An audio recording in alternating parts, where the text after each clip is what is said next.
Ladies and gentlemen, the story you are about to hear is true.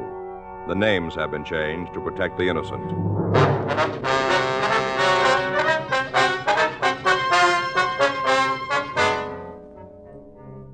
You're a detective sergeant.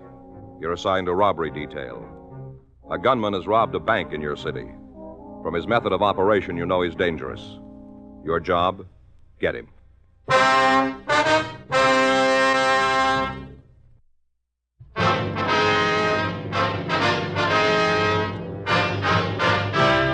Dragnet, the documented drama of an actual crime. For the next 30 minutes, in cooperation with the Los Angeles Police Department, you will travel step by step on the side of the law through an actual case transcribed from official police files.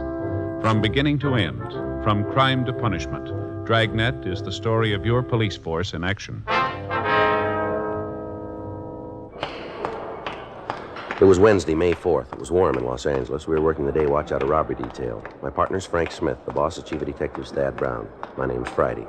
It was 12:36 p.m. when I got the call, and it took me 8 minutes to get back to the city hall. Robbery squad room. Back here, Joe? Yeah. Back here. What's up? Oh, bank job and slugging. We got a rule on. Where? Corner Melrose and Fountain. Anybody else on it? Yeah, J.J. and Murph went out. All right, let's go. All right. Friday, Smith? Yeah, Lieutenant. You two gonna cover the bank holdup? Yeah, we're just leaving. Donahoe called in. He's out with J.J. and Murph. Uh-huh. They got it covered out there. Skipper wants you to tag Georgia Street and talk to the guard. See if you can get any information out of him. All right. Okay. What's the name? I haven't got it. There's a uniformed man with him. Old guy's in pretty bad shape. Yeah. When the thief left the bank, the guard tried to stop him. Old man pulled a gun, misfired, pistol whipped the old guard. Mm-hmm. He's in critical condition. We just got word that you can talk to him if you get right over there. Better make it fast. All right. And good luck. Yeah. We got to come up with an identification. We got to get it in a hurry. The guy's still running. Matter of time before somebody gets in his way. Yeah. We can't count on it next time. Hmm? The gun jamming.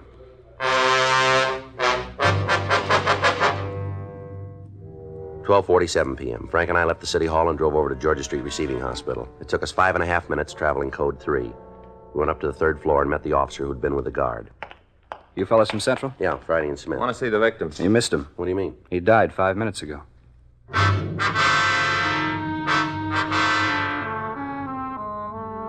We checked with the doctor in attendance and found that the victim had said nothing to aid in identifying the suspect. We returned to the office. A local broadcast on an APB had been gotten out on the man carrying his description. A crew from the crime lab had gone over the premises of the bank without gaining any new information. The clerks and tellers had been brought to the city hall to check the mug books. Everything possible was being done to apprehend the bank guard's killer, but without being able to identify him, the job was almost impossible. At 2:48 p.m., we got a call from Captain Donahoe. That's right, Skipper. Mm-hmm. No, they're in the mug room now. No, not yet. Oh, wait a minute. Joe, you want to toss me that pad there? Yeah, here. Here you go, Skipper. Yeah? Mm-hmm. I see. I got it. Oh, we'll check right away. Yeah, as soon as we find out. Yes, sir. All right, goodbye. What do you got? I checked around the neighborhood, found a newsboy, saw the suspect leave the bank. Yeah. Kid got the license number. An immediate check was made with the Department of Motor Vehicles and with our vehicle records. It took us 2 minutes to get the information. Yeah, we figured it'd turn out that way. Hey, you want to give me the address? All right. Okay, we'll run it out. How about it? Car was stolen a week ago. A team of men went out to talk to the owner of the automobile. Additional broadcasts were gotten out on the stolen car carrying the license number, the make, and model description. In the event the car was found abandoned, it was to be staked out and we were to be notified. Roadblocks were set up in the area adjacent to the bank and all vehicles were checked. Captain Donahoe came in from the scene and a meeting was held between him and Chief of Detectives Thad Brown. At the time, 25 officers from Robbery Division were trying to find a lead to identify the thief. We knew what he looked like, what kind of car he was driving. We knew what kind of gun he had and how much money he'd stolen, but we didn't know who he was or where to find him. The night dragged on. At 1:26 a.m., we got our first break in the case. Excuse me. Yes, ma'am. I'm one of the bank tellers. Yes, The officer who was with us went out to bring in some coffee. I see. He said if we found anything to come in here. Yes, that's right. Well, we have. All of us agree. We're real sure. What is it? The hold-up man. We found his picture.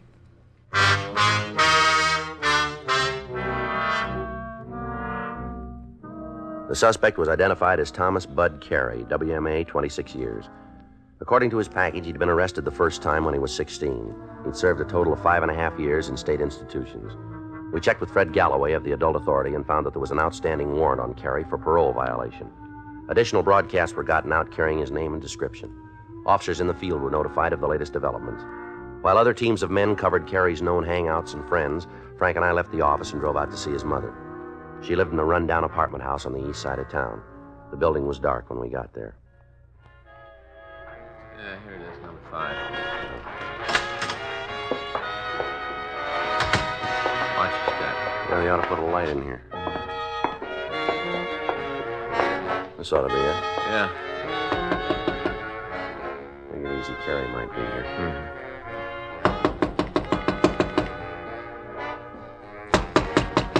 is it? Open up. Who are you? What do you want? Police officers, we want to talk to you. Nothing for the cops. Get out of here and leave me alone. Come on, Miss Carey, open up. I ain't Mrs. Carey no more. Now go away. We can do it two ways. You can talk to us here, or we can go downtown. What's it about? Your son.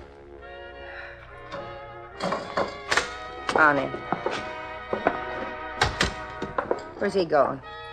We want to check. For what? There ain't nothing here. One lousy room. That's it. We can see. It's the kitchen. Better take a look in the stove. Might be something there. That place is clean, Joe. It's not true either. Now, what do you want? Have you seen your son? He in trouble again? We'd like to talk to him. What's he done now? You know where he is? No. You know where we can find him? I haven't seen him for a couple of months. Might as well be dead. Well, he isn't. Ain't any difference to me, one way or the other. You know where he lives? It ain't here. That's no kind of an answer. Question don't fit either. Look, I'll tell you. I'm his mother. Long time ago, I gave him to the world. I've had trouble ever since.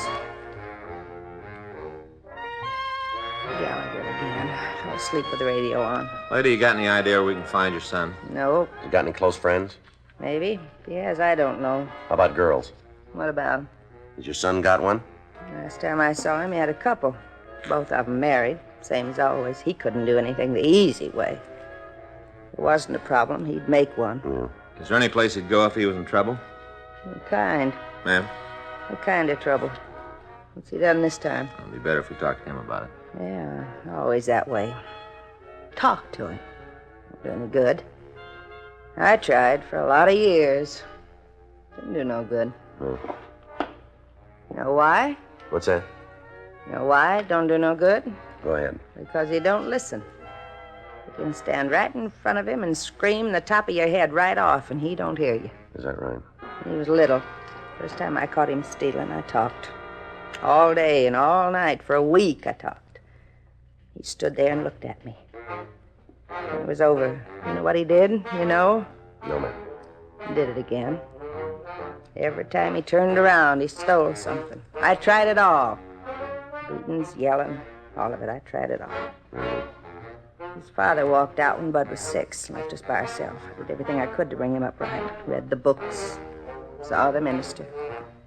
Even had the relief people talk to him. He just wouldn't listen. Yeah. That time when he was 16, when they first picked him up, I thought that might do it. You know, being in jail, the judge and the court. Oh, I prayed it'd work and he'd change. Yeah. Didn't. A couple of days later, he was right back. You tell his probation officers about it? Bud was 5'10" when he was 16, weighed 170 pounds. If I'd opened my mouth, he'd have hit me. Pretty hard thing to say, isn't it? Oh, it's harder to live with. All the time, all the tears. I'm tired of crying. I'm tired of working. I'm tired of being alive. I used to pray for him. Asked God to make him come out of it, be a good man.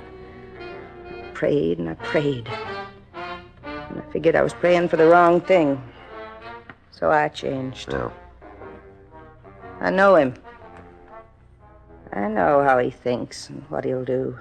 He's mean. In the soles of his feet, he's mean. Mm-hmm. I still pray. Maybe you're the one to do it. What's that? Kill him.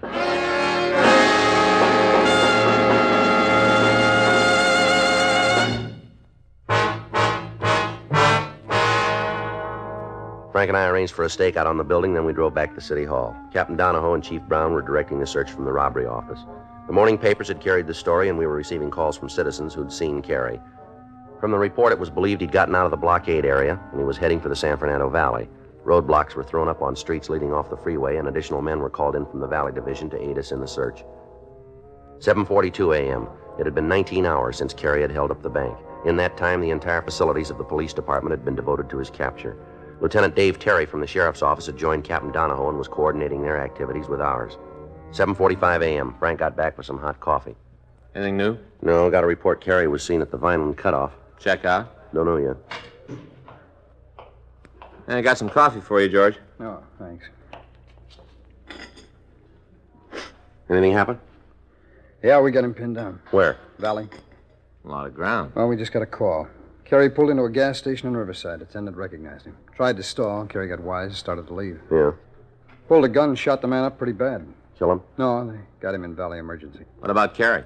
Still loose. Stoner? Yeah, Oscar. Friday, Smith. Hi. Hi, Skipper. We got him. Where? Broke into a house on Woodman. A couple of motorcycle officers got him pinned down. Well, let's go. Joe. Yeah. Tag the business office. Check out everything in the racks. All right. Go with him, Frank. We'll need gas shells and masks. Barricade and penetration. Better take a box of double outs for the shotguns and plenty of 45s. Right. You be there? Leaving now. I'll go with Joe and Frank, Skipper. Okay. Let's go. Oh, it's getting rougher. Yeah. Wonder about the house he's picked. What do you mean? Who's in it? What kind of place it is? Doesn't make a lot of difference. We still got the same job. Huh? We got to get him out.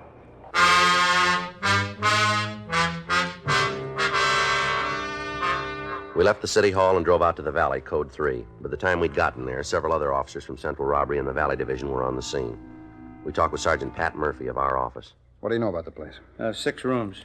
Here, let me lay out for you. Got a pencil? I got a pen here. Oh, thanks.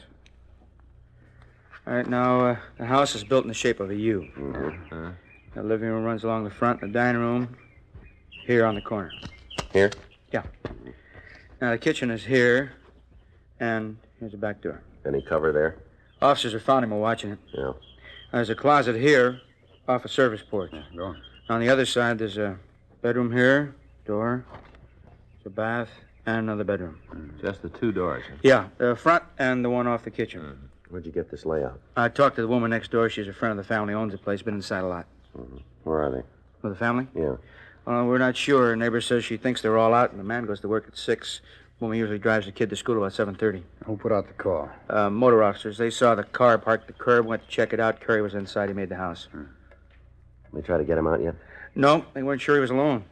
How'd you do? Well, we got here right after they did. By the time we got to Kirby, started to shoot. Any chance of getting to him from the back of the house? Oh, it'd be rough. The shades are all pulled down. Hard to tell where he is. If we go in, he could be sitting under the window waiting for us. How about the phone? We tried, and he won't answer it. Is that all of it? Much as we got. Well, what do you want to do? I'll give him a chance to walk out. It'll be his choice. Talk to him? Yeah. Give him a chance to open the door. Well, it's going to be hard. We haven't been able to get near the place. Well, big things to make sure he's alone. As far as we've been able to tell, he is. There's no movement inside, no noise. Trying to round up the family now. Can't wait for that. Let's get on it. I'll try to talk to him. Well, you can't make it, Joe. He's in a box and he knows it. Well, maybe that'll bring him out. You want to do it? Go ahead. All right. He makes a move. Get out, fast. I won't need that. We'll give you cover, Joe. All right. Last time you heard from him, he was in the living room. Is that right? Yeah, there's 3 windows on the left there. Okay. Easy, Joe.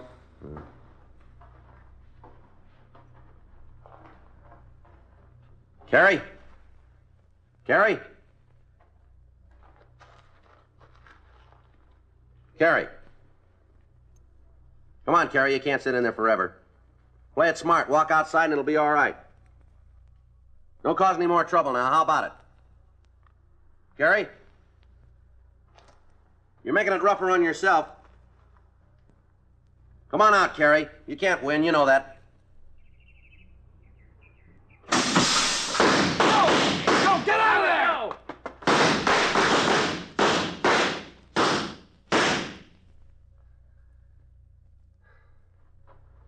I don't have to tell you it didn't work. Yeah.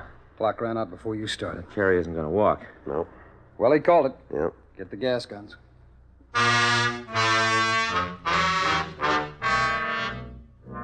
The people living across the street and on each side of the house were asked to leave their homes in the event there would be any more shooting.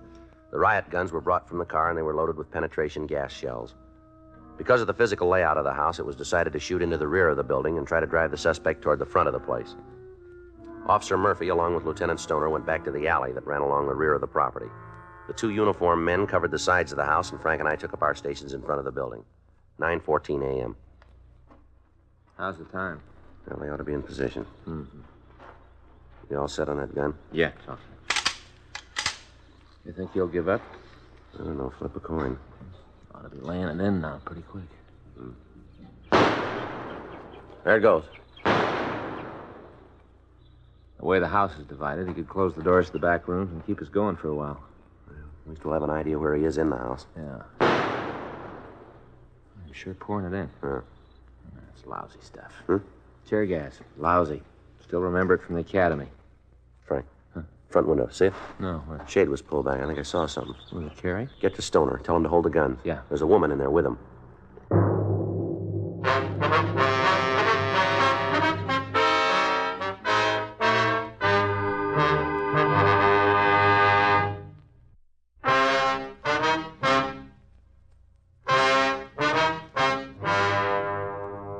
Because of the possibility that there might be another person in the house, all shooting into the building was stopped. An immediate effort was made to identify the other person. The owner of the place, Virgil Bush, was contacted. He told us that he and his wife had left the house at about the same time. She'd taken their son to a neighborhood school, and then he thought that she'd return to the house. A check was made at the school, and the youngster was found to be present. From all indications, Mrs. Bush was in the house with Carrie and was being held a hostage. 10:56 a.m., we met with Captain Donahoe and Lieutenant Stoner. Any chance you were wrong, Joe? No, I don't think so. Right after the guns went off, I thought I saw the woman at the front window. Looked like she was trying to get out. Mm-hmm. What do you want to do now, Skipper? Not much left. That woman's got to get out of there before we can go in after Carrie. Best way to do that's go in after her. Yeah, What about using triple chasers? might work. If we go in the back way, we can drive Carrie toward the living room. Yeah, but what if he takes the woman with him? Keep him busy enough, and he won't. Figures she's given him plenty of trouble by this time. Gonna be rough for him to drag her along. Then it might work. Who's going in? Frank and I can do it. You can give us a cover. Where are you going to make it? Which rooms did you hit, Stoner? Back bedroom and the kitchen. That covers both sides of the house, then. Yeah. The gas holding? As far as we can tell, it's still there. Well, it might be better then to go into the bedroom. Drive Carrie into the living room. Hope we can pick up the woman on the way. All right. You got the masks? I'll get him. Want to give me a hand, Frank? Yeah. We'll give you all the cover we can, Joe. Good. We can't shoot into the house, but we'll make Carrie think we are. All right. Once you got the woman, bring her out. All right. If Carrie goes into the living room, don't try to go after him. Let him sit for a while. We'll take care of the rest of it later. Okay. Here you go, Joe. All right. Here are the triple chasers. 6 of them ought to do, huh? Yeah. I'll take the sawed off. We should be able to handle him with that. Yeah. I don't have to tell either one of you to take it easy. No. We want that woman, but we want her alive. Anything comes up that gets in the way, pull out. Don't wait to ask questions. Right. All right, get on it. Let's go, Frank. Right. Joe, Yeah. Carrie's rough. He's playing for keeps. You know he'll kill you if he gets a chance. Well, that makes it easy. Hmm? We won't give him one. Frank and I went around to the back of the house and put on the gas masks. He loaded the shotgun and flipped off the safety. I checked the triple chasers. They're about the size of a beer can, and they're built like a hand grenade. 2 seconds after the pin is pulled and the lever is released, the shell explodes into 3 parts. Each of them throws out a large quantity of tear gas. By using them, an officer can completely fill an area with gas almost immediately. A few minutes after we were in position, the covering gun fire started. Well, that's it. Let's go. Yeah. You gonna toss one in the bedroom?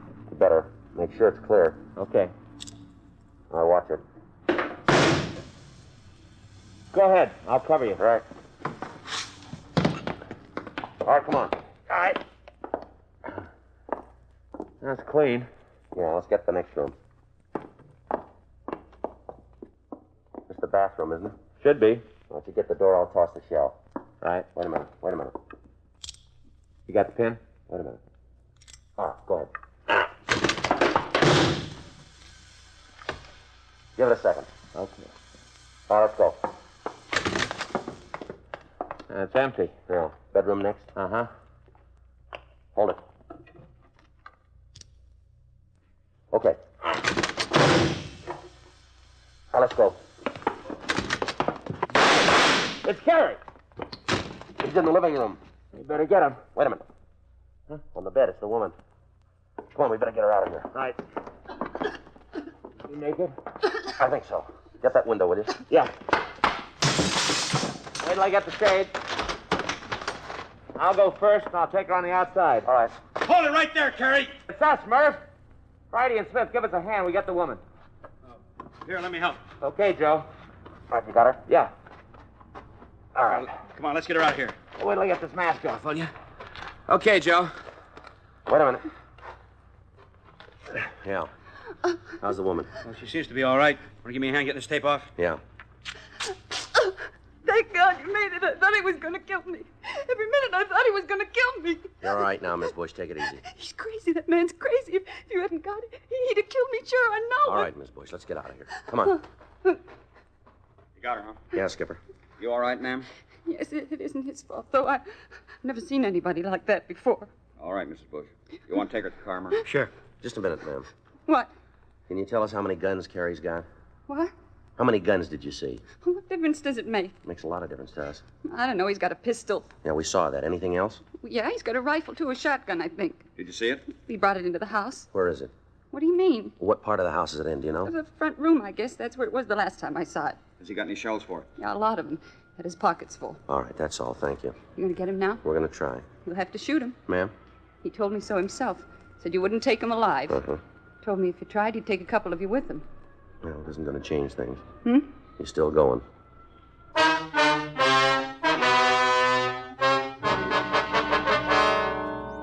Ms. Bush was taken to one of the neighborhood houses, and we got ready to take the suspect into custody. The house was completely surrounded. All of the doors and windows were covered. Each man was instructed to shoot to kill in the event Carrie tried to escape or made any effort to fire into the crowd. In a last attempt to get him out of the house without additional bloodshed, the bullhorn was brought from the car, and we tried to talk to him. Here you are, Joe. All right. Tell him this is the last time around, Joe. We're through playing games. All right. Carrie? Carrie, give it up. Throw those guns out and you follow them. All right, we'll tell you where you stand. There are a lot of us out here. We've all got orders to kill you if you try anything. You think you can sit in there and we can't touch you? You got it wrong. We'll blow the roof off if we have to. Tell him he's got 10 seconds, Joe. All right. Count them out for him. All right. Stand by with gas guns. Yes, sir. Go ahead, Joe. Carrie, you're running out of time. We'll give you 10 seconds to come out of there. It's the last time. Throw the guns out and come out after them. 10 seconds, Carrie. That's all you got. 9, 8, 7, 6, 5, 4, 3, 2. That's all you got. Time's up. All right, throw him in. Cover that front porch. Here's a machine gun, Joe. I got it. Must have good lungs. Yeah. Toss some more in. It's got to come out pretty quick. Yeah. There he is. Got that shotgun.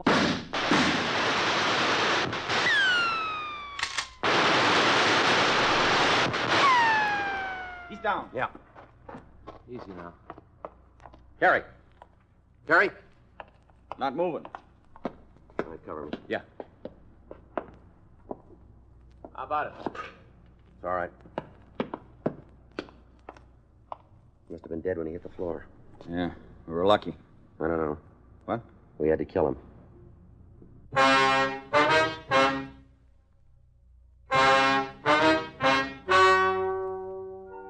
The story you have just heard is true. The names were changed to protect the innocent. On Monday, May 9th, an inquest was held in the coroner's office in and for the county of Los Angeles, state of California. In a moment, the results of that inquest.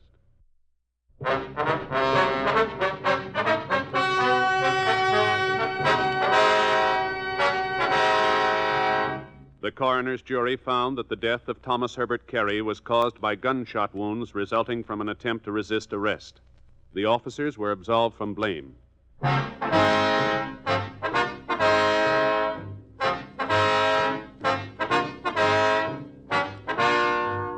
You have just heard Dragnet, a series of authentic cases from official files. Technical advice comes from the Office of Chief of Police W.H. Parker, Los Angeles Police Department. Technical advisors Captain Jack Donahoe, Sergeant Marty Wynn, Sergeant Vance Brasher. Heard tonight were Ben Alexander, Stacey Harris, Virginia Gregg, Jack Crucian, June Whitley. Script by John Robinson. Music by Walter Schumann. Hal Gibney speaking. Hear Dragnet next week, same time, same station.